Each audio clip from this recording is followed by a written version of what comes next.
నందు ప్రియమైన సహోదరి సహోదరులకు యేసుక్రీస్తు నామములో శుభములు. దేవుని యొక్క నూతనమైన కృప మీకు కలుగును గాక. ఈరోజు దేవుడు మనకిచ్చిన మాట 12వ కీర్తన 4వ వచనం. మా నాలుకల చేత మేము సాధించదము, మా పెదవులు మావి, మాకు ప్రభువు ఎవడని వారని కొందరు. ఈ మాటలు కీర్తనకారుడు తెలియజేస్తున్నమాట. కీర్తనకారుడు ఇక్కడ తెలియజేస్తున్నారు కదా, విశ్వాసులు నరుల్లో నుండకుండా గతించిపోయారు. ప్రతి ఒక్క భక్తిహీనత కనబడుతుంది అని తెలియజేస్తూ వారి పాపమును వారి నాలుకని వారికి ఆయుధంగా వాడుకుంటున్నారు అని తెలియజేస్తూ ఈ మాట తెలియజేస్తున్నారు. మా నాలుకల చేత మేము సాధించదము, మా పెదవులు మాకు ప్రభువు ఎవడని వారు అనుకుందరు.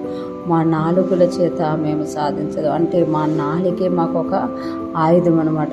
ఆ ఆయుధం వల్ల మేము ఏం చేస్తామంటే మా నాలుకల చేత మేము సాధిస్తాము. అంటే ఏదైనా సరే కూడా మా నాలుకతో మేము ఫైట్ చేసి సాధించుకోగలుగుతాము అని ఇక్కడ వీళ్ళు చెప్పుకుంటారంట. మా పెదవులు మావి అంటే చాలామందిని చూడండి, వాళ్ళు మాట్లాడుతుంటే గెలవలేమన్నమాట. వాళ్ళు ఎలాగైనా మాట్లాడేస్తుంటారు. ఆ మాట్లాడినప్పుడు మనకు అవి అర్థం అంటే ఇంకా ఆ లాంగ్వేజ్కి ఆ వ్యర్థమైన మాటలకి మనం ఏం చెప్పలేకపోతుంటాం. అట్లా మాట్లాడతామంట. ఇక్కడ అదే అంటున్నారు, మా నాలుకల చేత మేము సాధించదము, మా పెదవులు మావి అంటే మా నోరే మాకు చాలు, మేము ఏదైనా చేసేయగలము అని. ఇంకా వాళ్ళు అంటున్నారు ఏంటంటే మాకు ప్రభువు ఎవడని వారు అనుకుందరు.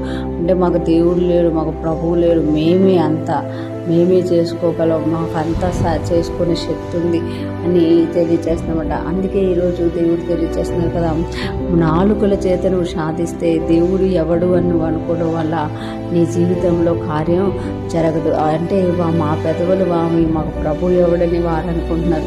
మనము యేసయ్యని నమ్ముకున్న మనము మన నాలుకల్ని మన పెదవుల్ని దేవునికి అప్పగించాక అవి మనం వాడకూడదు. దేవుని యొక్క స్తుతి కొరకు దేవుని మాటలు ప్రచురం చేయడానికే వాడాలి. కానీ మనకున్న సమస్యల్లోన మన నాలుకల్ని మన పెదవుల్ని వాడకుండా అవి ప్రభువుకు అప్పగించినప్పుడు ప్రభువు మన పక్షమున యుద్ధం చేస్తారన్నమాట. చాలామంది వారి పాటలు వారే తెలియచేస్తుంటారు, మరి దేవుడు మా పక్షాన్ని యుద్ధం చేస్తారంటారు. అలా కాదు.